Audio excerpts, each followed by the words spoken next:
दुनिया झुकती है, बस झुकाने वाला चाहिए। और ये बात हिना साहब के लिए है, जहां लालू यादव भी झुकते हुए नजर आ रहे हैं।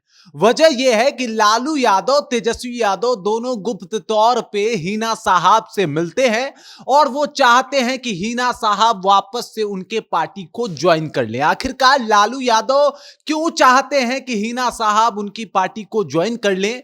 विधानसभा चुनाव से पहले लालू यादव की जरूरत क्यों बन गई है हिना साहब? इसी के ऊपर हम लोग बातचीत करने वाले हैं, इसी के ऊपर परिचर्चा करने वाले हैं। लेकिन उससे पहले, मेरा नाम है रजत और आप देख रहे हैं जनता जंक्शन। हिना साहब बहुत इंपॉर्टेंट रोल अदा करेंगी और यह बात लालू यादव भी जानते हैं। विधानसभा चुनाव से पहले हिना साहब को अपने फेवर में करना लालू यादव के लिए जरूरी भी है और उनकी मजबूरी भी, क्योंकि अगर वो ऐसा नहीं करते हैं तो उनको बहुत बड़ा खामियाजा भुगतना पड़ सकता है। इस बात को लालू यादव बहुत अच्छे तरीके से समझते भी हैं। लालू यादव को कहा जाता है कि ये कुशल राजनीतिकार हैं, बहुत अच्छे तरीके से राजनीति की समझ रखते हैं और इसी वजह से वो तेजस्वी के साथ जाके हिना साहब से मिलते हैं और वो चाहते हैं कि इस बिहार विधानसभा चुनाव 2025 से पहले हिना साहब से रिश्ता जो है वो दुरुस्त कर लिया जाए। इसके पीछे कौन कौन से कारण हो सकते हैं, उसी के ऊपर बातचीत करने वाले हैं हम।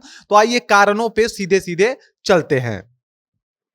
अब देख लीजिए, यहां पे 4 कॉलम है और ये चारों कॉलम जो है वो बहुत इंपॉर्टेंट है। बिल्कुल ध्यान से समझने की कोशिश कीजिएगा कि आखिरकार लालू यादव की जरूरत क्यों है हिना साहब, आखिरकार क्यों लालू यादव को हिना साहब चाहिए ही चाहिए अगर इस विधानसभा को जीतना है। तो मैं आपको सबसे पहले बता देता हूं, MY के लिए जरूरी है हिना। मतलब बिना MY समीकरण अगर आपको बिठाना है तो बिना हिना साहब के पॉसिबल नहीं है। ये लालू यादव भी समझ गए हैं, क्योंकि हिना साहब जब छट की तो इस बात का बखूबी अंदाजा लगा लिए थे लालू यादव कि क्या कुछ हो सकता है। आपको याद होगा सिवान लोकसभा का सीट जो था वो काफी समय तक होल्ड पे था, बिकॉज वो चाहते थे कि किसी तरीके से भी हिना साहब की वापसी हो जाए। लेकिन हिना साहब की वापसी नहीं होती है और सिवान में 2,93,000 निर्दलीय चुनाव लड़के हिना साहब वोट लाती हैं। और यह बात बताता है कि हिना साहब का रुतबा सिवान लोकसभा में क्या है और यह बात बताता है कि MY समीकरण के लिए हिना साहब कितनी जरूरी है। आप समझ जाइए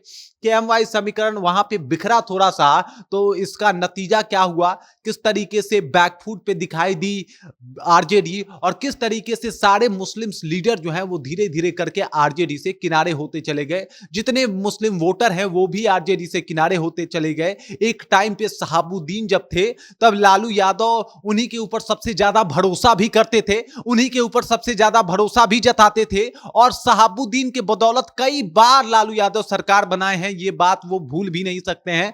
बहुत इंपॉर्टेंट भूमिका निभाते थे और उसी भूमिका को कहीं ना कहीं तेजस्वी यादव भूल गए थे, जिसको सुधारने की कोशिश कर रहे हैं। क्योंकि अगर हिना साहब नहीं आई आरजेडी में, ये समीकरण अगर नहीं बैठा, तो इस बार बिहार विधानसभा चुनाव में तेजस्वी यादव को फिर से बैकफुट पे जाना पड़ेगा और ये कोर कसर नहीं चाहते हैं, ये कोई कोर कसर छोड़ना नहीं चाहते हैं।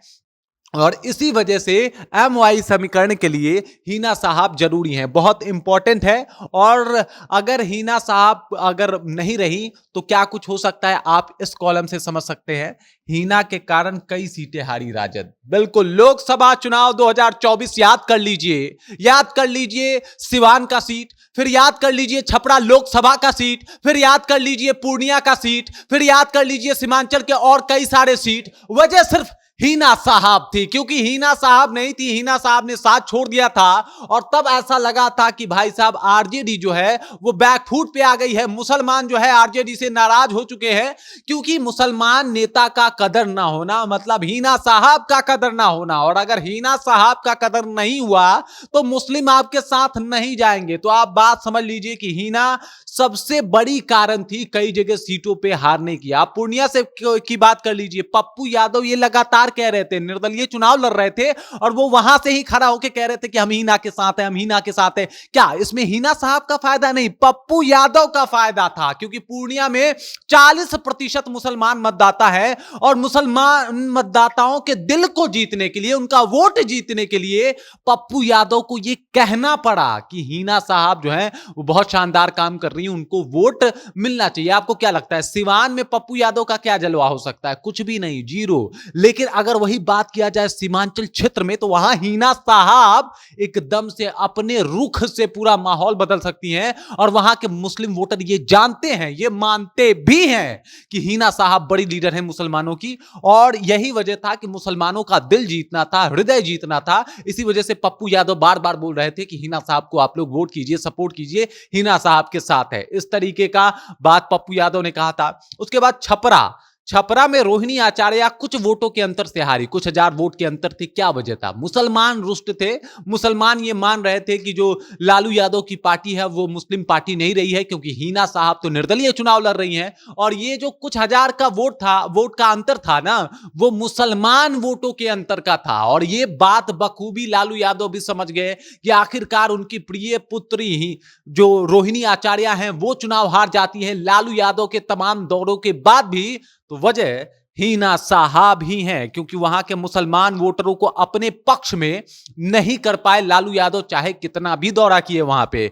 और ये बात बखूबी समझ चुके हैं लालू यादव कि बिना हिना के आपका कल्याण नहीं होने वाला बिहार विधानसभा में, और इसी वजह से हिना साहब को अपने पक्ष में करने के लिए पूरी कोशिश कर रहे हैं। आप समझिए, बगावत का खतरा भी है हिना साहब से।